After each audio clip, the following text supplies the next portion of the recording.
नमस्कार, good morning. सुबह के 9 बज चुके हैं। आप देख रहे हैं इंडिया वॉइस। मैं हूं आप सभी के साथ रिया डंगवाल। बुलेटिन की शुरुआत करेंगे बड़ी और अहम खबर के साथ। सबसे पहले बात कर लेते हैं बहराइच से बड़ी खबर की, जहां हिंसा में जनपद बहराइच जला। मृतक राम गोपाल के परिजनों से आज सीएम योगी आदित्यनाथ मिल सकते हैं, घटनाक्रम की जानकारी भी ले सकते हैं। लखनऊ में मृतक के परिवार से मिलेंगे सीएम योगी आदित्यनाथ। अब तक 30 लोगों को हिरासत में लिया गया है। भीड़ ने दुकानों और वाहनों में आग लगाई थी। तो बहराइच में मूर्ति विसर्जन के दौरान सांप्रदायिक हिंसा भड़क गई थी। दो समुदाय के लोग आपस में भिड़ गए थे।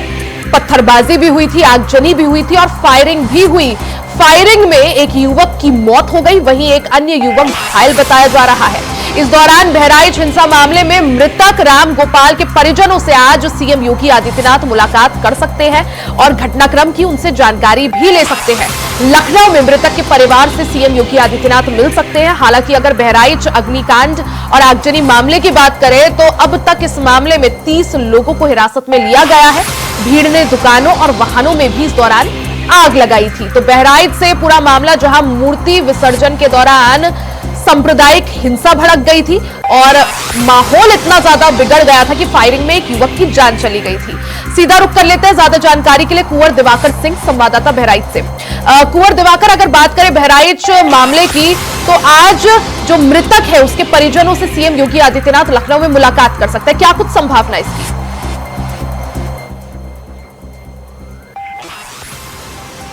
कुंवर दिवाकर हमारे साथ सीधा जुड़ गए हैं। सीधा रुक कर लेते हैं कुंवर दिवाकर का। कुंवर दिवाकर, अगर बात करें बहराइच मामले की, क्योंकि हमने देखा किस तरह से कल भी वहां पर थोड़ा तनातनी का माहौल रहा, काफी गंभीर माहौल कल भी था। आज की अगर बात करें, आज क्या कुछ स्थिति वहां पर? इस समय काफी फोर्स तैनात की गई। मामला शांत है। बीजेपी विधायक महासी सुरेश्वर सिंह मुख्यमंत्री से परिजनों को ले जाकर आज मिलाएंगे, इसकी सूचना है। और बाकी आगजनी से लगभग 2 करोड़ संपत्ति का नुकसान हुआ है। बाकी जो है आक्रोशित लोगों ने तहसीलदार को कल भगाया था। वहीं जो है काफी फोर्स तैनात थी। दुकानें जलती रही, कहीं कहीं फोर्स लगती रही, लोग भागते रहे, जगह जगह गाड़ी की तोड़फोड़ हुई। लेकिन इस समय मामला शांत है, माहौल शांत चल रहा है। लेकिन तनावपूर्ण भारी मात्रा में बहुत ज्यादा फोर्स तैनात की गई। गोरखपुर जोन से, लखनऊ जोन से इंटरनेट सेवा बाधित हो गई, जिससे लोगों को अफवाह नहीं फैल पा रही। वहीं हिंदू संगठनों ने काफी मांग किया है कि इनको मुआवजा दिया जाए और जो जिस तरह से परिजन मांग कर रहे थे कि जो दोषी हैं उनका या तो एनकाउंटर किया जाए या उनके घरों पर बुलडोजर चलाया जाए। आज क्योंकि जैसा आपने भी कहा कि जो क्षेत्रीय विधायक हैं वो परिजनों की सीएम से मुलाकात करा सकते हैं, क्या ऐसी मांग परिजन सीएम के सामने भी रख सकते हैं? जी, सीएम के सामने ऐसी मांग रखे हैं। सीएम से वार्ता कराने के बाद परिजनों ने दाह संस्कार किया था। विधायक ने सीएम से वार्ता कराया था फोन के द्वारा। इसके बाद विधायक के कहने पर परिजन माने, तब जाके अंतिम संस्कार किए। अब जो है आज विधायक के जरिए परिजन यहाँ पर मुख्यमंत्री, जैसा आपने भी कहा, सीएम से बात कराई थी, क्या कुछ आश्वासन यहाँ पर मुख्यमंत्री की तरफ से दिया गया था? मुख्यमंत्री ने आश्वासन क्षेत्रीय विधायक ने दिया था कि पूरी कार्रवाई होगी और पूरा न्याय मिलेगा। दोषी बख्शे नहीं जाएंगे। जितने भी दंगा है सब पर कड़ी से कड़ी कार्रवाई होगी। लापरवाह अफसरों पर भी कार्रवाई होगी। जी दिवाकर, जिस तरह से आज मुलाकात की बात सामने आ रही है कि आज जो पीड़ित परिजन हैं उनसे मुख्यमंत्री मिल सकते हैं, कितने बजे मुलाकात संभव? दोपहर के बाद विधायक ले जाकर, दोपहर के बाद महासी विधायक सुरेश्वर सिंह ले जाकर मुख्यमंत्री से मिला सकते हैं। और दबोचे गए थे 30 ऊपर, जिसमें 28 जेल भेजे जा चुके हैं। सबकी 28 लोगों को जेल भेज दिया गया है। हिंदुओं पर हमले के लिए त्योहार को तनावपूर्ण की स्थिति में जो हिंदू संगठनों ने मांग की है कि कड़ी से कड़ी कार्रवाई हो, नहीं तो आंदोलन हो जाएगा। लेकिन काफी समय मामला शांत चल रहा है, लेकिन काफी मात्रा में फोर्स, क्योंकि अब तक 30 से ज्यादा लोगों को इस मामले में हिरासत में लिया गया है। जांच कितना आगे बढ़ पाई है? पूछताछ में क्या कुछ खुलासे? जांच 28 लोगों को जेल भेज दिया गया है। बाकी जांच पुलिस कर रही है। तनावपूर्ण स्थिति बनी हुई है, काफी फोर्स लगी। 4 आईपीएस, 4 सीओ, लगभग 5 कंपनी पीएससी, गोरखपुर जोन की, लखनऊ जोन की, बाराबंकी पीएससी, गोंडा की पीएससी, काफी लोग। लेकिन लोगों का कहना है कि तहसीलदार उस समय भाग गए थे। तहसीलदार अगर जिसको गोली लगी तो उसको तत्काल अगर एम्बुलेंस के जरिए अपनी गाड़ी से अस्पताल पहुंचा देते तो उसकी जान बच सकती थी। मोटरसाइकिल से अस्पताल ले जाया गया, वही रास्ते में उसकी मौत हो गई थी। जिस तरह से दिवाकर, क्योंकि मूर्ति विसर्जन के दौरान सांप्रदायिक हिंसा भड़की बहराइच में, जब भी ऐसे कुछ प्रोग्राम होते हैं, कार्यक्रम होते हैं, त्योहारों से पहले ही सीएम अधिकारियों के साथ बैठक कर ये निर्देश दे चुके थे कि जो भी प्रोग्राम हो, जो भी कार्यक्रम हो, उसमें सुरक्षा व्यवस्था के खासा इंतजाम रखे जाए, इंतजाम किए जाए। तो कहीं ना कहीं बहराइच का ये जो पूरा मामला था, ये प्रशासन का भी बहुत बड़ा फेलियर दिखता है, क्योंकि जिस तरह से पुलिस वहां पर उस वक्त पे तैनात होनी चाहिए थी, उस हिसाब से एक्शन नहीं लिया गया। अब इस मामले में किस किस पुलिस अधिकारी के ऊपर गाजगिरी है? अभी तो केवल थाना अध्यक्ष और जो है वहाँ के चौकी इंचार्ज निलंबित किए हैं। कोई बड़े अधिकारी पर कार्रवाई नहीं हुई, सीओ एसडीएम पर भी कार्रवाई नहीं हुई है और बाकी एडिशनल एसपी पर भी कार्रवाई नहीं हुई। लेकिन कहीं ना कहीं पुलिस वहाँ फोर्स कम लगाई गई थी, केवल सिपाहियों के सहारे, दरोगा के सहारे मूर्ति विसर्जन कराया जा रहा था। कोई पीएससी, कोई बटालियन कंपनी, कोई सीआरपीएफ नहीं लगाई थी। यानी तैयारियां जो थी वो पूरी नहीं थी, तैयारियों में कमी जरूर थी। यही वजह है कि पुलिस प्रशासन पर भी कई तरह के सवाल उठ रहे हैं। दिवाकर, बहुत बहुत शुक्रिया आपका जानकारी के लिए।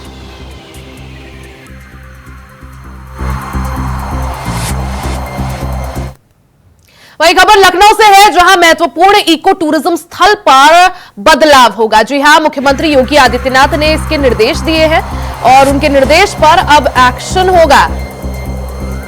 दुधवा नेशनल पार्क में भ्रमण के साथ कहानियां सुनने को भी अब मिलेंगी। Uttar Pradesh eco tourism development board ने इसका पूरा खाका तैयार कर लिया है। नेचर गाइड्स का गुरुवार से प्रशिक्षण इस संबंध में शुरू होगा। 6 दिनों तक प्रतिदिन 10-10 घंटे उन्हें ट्रेनिंग दी जाएगी। यानी लखनऊ का जो दुधवा नेशनल पार्क है, वहां अब इको टूरिज्म स्थल पर बड़ा बदलाव होगा। मुख्यमंत्री योगी आदित्यनाथ ने बदलाव के निर्देश दे दिए हैं। दुधवा नेशनल पार्क में भ्रमण के साथ अब आने वाले टूरिस्ट को कहानियां भी सुनने को मिलेंगी। जी हां, Uttar Pradesh eco tourism development board ने इसके लिए पूरी तैयारी कर ली है। नेचर गाइड्स का गुरुवार से प्रशिक्षण यानी ट्रेनिंग शुरू हो जाएगी। 6 दिनों तक प्रतिदिन 10-10 घंटे नेचर गाइड्स को ट्रेनिंग मिलेगी। यानी जो भी टूरिस्ट अब दुधवा नेशनल पार्क में आएंगे, पर्यावरण की खूबसूरती देखने के साथ ही उन्हें कई तरह की कहानियां पर्यावरण से जुड़ी सुनने को भी मिलेंगी। और इसके लिए सीएम योगी आदित्यनाथ ने निर्देश भी दे दिए हैं। Uttar Pradesh eco tourism development board ने इसके लिए तैयारियां भी शुरू कर दी है। नेचर गाइड्स का गुरुवार से प्रशिक्षण शुरू हो जाएगा। 6 दिनों तक प्रतिदिन यानी हर दिन 10-10 घंटे नेचर गाइड्स को ट्रेनिंग दी जाएगी। और इस ट्रेनिंग के तहत अब जो भी टूरिस्ट दुधवा नेशनल पार्क में आएंगे, वहां उन्हें पर्यावरण की खूबसूरती के साथ ही कई तरह की पर्यावरण से जुड़ी कहानियां भी सुनने को मिलेंगी। सीधा रुख कर लेते हैं मोहम्मद आसिफ का। मोहम्मद आसिफ, एक तरह से टूरिज्म को बढ़ावा देने के लिए, टूरिज्म को बढ़ाने के लिए एक नई पहल यहां पर योगी सरकार द्वारा शुरू करने की पूरी तरह से तैयारी है। सीएम योगी आदित्यनाथ निर्देश दे चुके हैं। यानी जो भी अब टूरिस्ट दुधवा नेशनल पार्क में आएंगे, पर्यावरण की खूबसूरती के साथ, नेचर की खूबसूरती के साथ उन्हें कहानियां भी सुनने को मिलेंगी। क्या कुछ जानकारी और क्या कुछ अपडेट? बिल्कुल, यह योगी सरकार टूरिज्म को बढ़ावा देने के लिए बड़े स्तर पर काम कर रही है। और अगर बात करें दुधवा नेशनल पार्क की, तो यहाँ पर जो है कई बदलाव देखने को मिलेंगे। Uttar Pradesh eco tourism development ने पूरा खाता खींचा है और दुधवा नेशनल पार्क में नेचर गाइड का गुरुवार से प्रशिक्षण शुरू हो जाएगा और यह 6 दिनों तक प्रतिदिन 10-10 घंटे ट्रेनिंग दी जाएगी। और इस पार्क में जो है जो नेचर गाइड्स है, नेचर से संबंधित कहानियां भी सुनने को मिलेंगी। और जिस तरह से भ्रमण के साथ कहानियां सुनने को मिलेंगी, इससे कहीं न कहीं लोगों की को पार्क के प्रति और टूरिज्म के प्रति जो है दिलचस्पी होगी। और सारी तैयारी योगी सरकार ने कर ली है। और कहा जा रहा है कि अब जिस तरह से योगी सरकार टूरिज्म को बढ़ावा देने के लिए एक अच्छी पहल कर रही है, इसकी लोग सराहना भी कर रहे हैं। जी भैया, बिल्कुल आसिफ, जिस तरह से आपने बताया कि ये बहुत एक नई पहल है एक तरह से। नेचर्स गाइड की अगर ट्रेनिंग की बात करें, 6 दिनों तक हर दिन 10-10 घंटे उन्हें ट्रेनिंग मिलेगी। कब से ट्रेनिंग शुरू होगी और कब से जो टूरिस्ट है वो इस चीज का लाभ उठा सकेंगे कि जब वो आए, पर्यावरण की खूबसूरती के साथ वो कहानियां भी सुने? जी बिल्कुल, अगर ट्रेनिंग की बात करें तो गुरुवार से इसकी ट्रेनिंग शुरू हो जाएगी और 10-10 घंटे यह ट्रेनिंग 6 दिनों तक चलेगी, जिसमें पूरी तरह से जो कर्मचारी हैं उनको दक्ष किया जाएगा और उनको पूरी तरह से टेक्निकली रूप से भी तैयार किया जाएगा, जिससे वो जो टूरिज्म है इसको बढ़ावा मिले। और साथ ही साथ जो पार्क में घूमने फिरने आएंगे उनको किसी तरह से बोरियत न हो। और इसके अलावा या कहीं ना कहीं एक पहल और भी इसमें देखी जा रही कि नेचर के प्रति जिस तरह से लोगों की दूरियां बढ़ती जा रही हैं, उस पर अब जो है लोगों का ध्यान जाए और नेचर के प्रति लोग जो है आकर्षित हो। यह भी एक अच्छी पहल योगी सरकार की तरफ से की गई है और यह एक दुधवा नेशनल पार्क में मनाया जा रहा है कि सारी तैयारियां पूरी होने के बाद इसी महीने जो है लोग पहुंचेंगे, आनंद उठा सकेंगे दुधवा नेशनल पार्क का और नेचर का, और इसकी पूरी तैयारी कर ली गई है। जी रिया। जी बिल्कुल आसिफ, जिस तरह से दुधवा नेशनल पार्क में अब जो भी टूरिस्ट आएंगे उन्हें सिर्फ पर्यावरण की खूबसूरती, नेचर से करीबी के साथ ही कहानियां भी सुनने को मिलेंगी। अपने आप में काफी बड़ी अच्छी पहल सीएम योगी आदित्यनाथ की तरफ से, जिससे उत्तर प्रदेश में टूरिज्म जो है उसको बढ़ावा मिल सके। आसिफ बहुत बहुत शुक्रिया जानकारी के लिए। आगे बात करेंगे उप मुख्यमंत्री केशव प्रसाद मौर्य के सख्त दिशा निर्देश की। यहां रुकेंगे एक छोटे से ब्रेक के लिए, जल्द वापस लौटेंगे, कहीं जाइएगा नहीं। ब्रेक के बाद एक बार फिर से आप सभी का स्वागत है। खबरों में आगे बढ़ते बात लखनऊ से कर लेते हैं, बड़ी खबर की, जहां उप मुख्यमंत्री केशव प्रसाद मौर्य के निर्देश पर एक्शन लिया गया है। ग्राम्य विकास विभाग लगातार बेहतर कार्य कर रहा है। गांवों के विकास और प्रगति को लेकर विभाग अलर्ट है।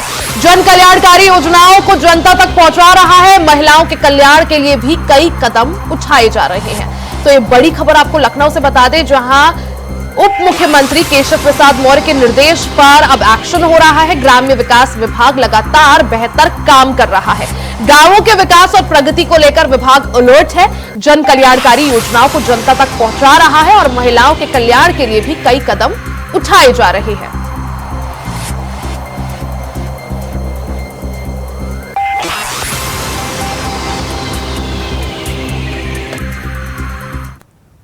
वहीं बिहार के जमुई के झाझा प्रखंड क्षेत्र में अवस्थित राष्ट्रीय पक्षी अभयारण्य नागी डैम में मां बेटे का शव पानी में डूब मिला, जिसकी जानकारी पुलिस को ग्रामीणों के द्वारा दिए जाने पर पुलिस घटनास्थल पर पहुंचकर पानी से शव को बाहर निकालकर कागजी कार्रवाई पूरी करते हुए शव को पोस्टमार्टम के लिए सदर अस्पताल जमुई भेज दिया। मृतका की पहचान कर्मा गांव के पप्पू यादव की पत्नी रिंकू देवी और 1.5 वर्षीय बेटे परमजय कुमार के रूप में हुई है। मृतक के पिता ने बताया है कि रुपए के लेन देन को लेकर दामाद ने मेरी बेटी और नाती की हत्या कर शव डैम में फेंक दिया।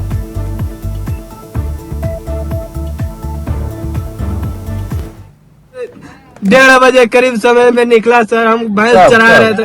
कल का डेट में 1:30 बजे दिन में घर से निकला सर, हम भैंस खोल के चला गया भैंस चराने के लिए। हमको वहाँ खबर गया तो वहाँ से हम आए, वहाँ से आए ससुराल फोन किया, बोला यहाँ नहीं आया।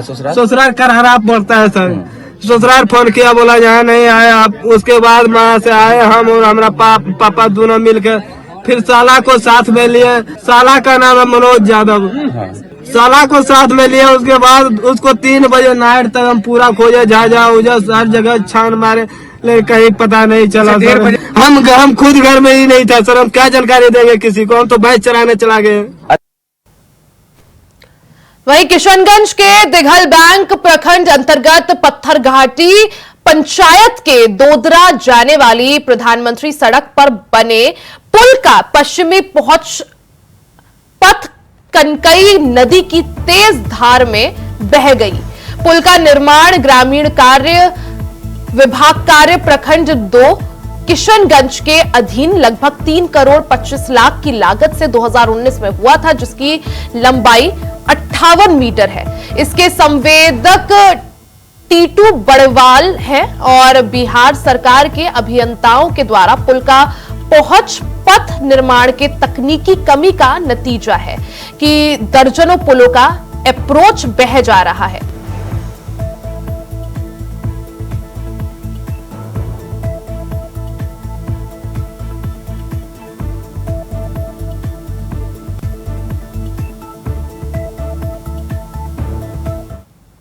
खबर रायबरेली से है, जहां 6 वांछित अभियुक्तों को पुलिस ने गिरफ्तार कर लिया है। अभियुक्तों के पास से मोबाइल, बोलेरो गाड़ी और मोटरसाइकिल भी बरामद हुई है। बता दें कि 3 लाख रुपए और जमीन बिकवाना आरोपियों का मकसद था।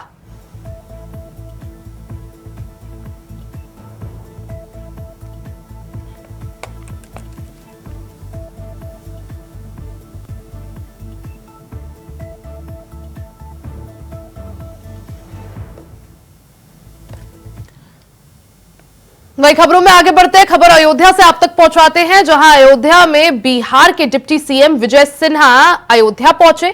वहां उन्होंने रामलला का दर्शन और पूजन किया। वहीं डिप्टी सीएम विजय सिन्हा ने राम मंदिर और अयोध्या की भव्यता पर कहा कि देश में बदलाव हो रहा है और सबसे बड़ा बदलाव अयोध्या में दिखाई पड़ रहा है। हमारे सनातन के संस्कारों को कारित करने का और मर्यादा पुरुषोत्तम की ये नगरी पूरी तरह से बदली हुई है। भारतीय के सनातन के संतानों का सबसे पवित्र तीर्थ स्थल अयोध्या है, जहां भगवान राम पूरे मां भारती के संतानों के मर्यादा, सम्मान, स्वाभिमान के प्रतीक हैं और उनके दर्शन करने देश के माननीय प्रधानमंत्री नरेंद्र मोदी जी द्वारा जो नए मंदिर का प्रतिष्ठापना किया गया और जिस तरह से बाल स्वरूप में भगवान राम आज विराजे हैं, पूरे भारत के अंदर राम राज्य की ओर एक सकारात्मक ऊर्जा का संचार हुआ है। आज इस धरती को नमन करने और फिर से मर्यादा का अध्याय भारत के अंदर जो शुरू हुआ है वह आगे बढ़े, यही कामना करने के लिए हम भगवान राम के दरबार में। आज तो धर्म की बात है, हनुमानगढ़ी में हनुमान जी का दर्शन करने आए हैं और हरियाणा की जीत तो हनुमान जी के आशीर्वाद से देश को एक नए उत्साह का वातावरण बनाया है। अब असुर प्रवृत्ति के लोग का साम्राज्य खत्म होगा और पूरी तरह से सनातन धर्म के संतानों का ध्वज देश के अंदर फहरेगा। विश्व शांति और वसुधैव कुटुंबकम का संस्कार का भाव फिर से जगेगा। वही खबर मथुरा से है, जहां पटाखे फोड़ने को लेकर खूनी संघर्ष हो गया। बता दें कि खूनी संघर्ष के दौरान एक व्यक्ति की मौत हो गई, वहीं दो की हालत गंभीर बताई जा रही है। वहीं सूचना पर पहुंची पुलिस सीसीटीवी में कैद वीडियो के जरिए जांच पड़ताल में जुट गई है। यह पूरा मामला थाना शेरगढ़ गांव का बताया जा रहा है।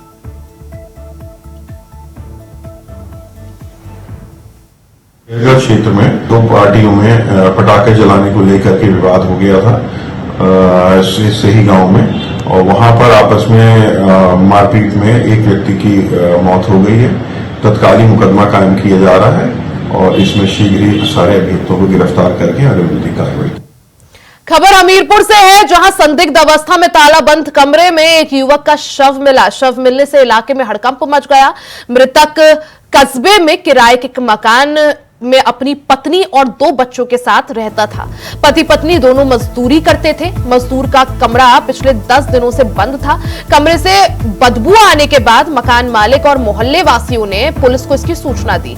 लगभग 10 दिनों से तालाबंद कमरे में लाश पड़ी हुई थी। सूचना पर पहुंची पुलिस और डॉग स्क्वाड की टीम ने शव को कब्जे में लेकर जांच शुरू कर दी। पूरा मामला सुमेरपुर कस्बे के वार्ड नंबर 13 का बताया जा रहा है।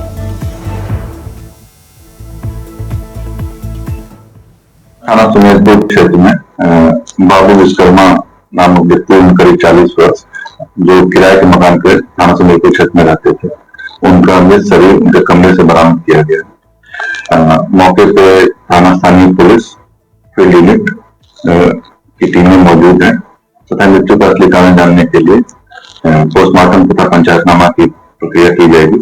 उनके परिजनों से संपर्क किया जा रहा है और उसके उपरांत अन्य वैधानिक कार्रवाई की जाएगी। वहीं बिजनौर के स्योहरा थाना क्षेत्र के नूरपुर मार्ग पर एक हादसा हो गया, जहां ट्रक की चपेट में आकर 10 साल के बच्चे की दर्दनाक मौत हो गई। सूचना पर पहुंची पुलिस ने शव को अपने कब्जे में लेकर पोस्टमार्टम के लिए भेज दिया और ट्रक को कब्जे में लेकर पुलिस कानूनी कार्रवाई में जुटी हुई है।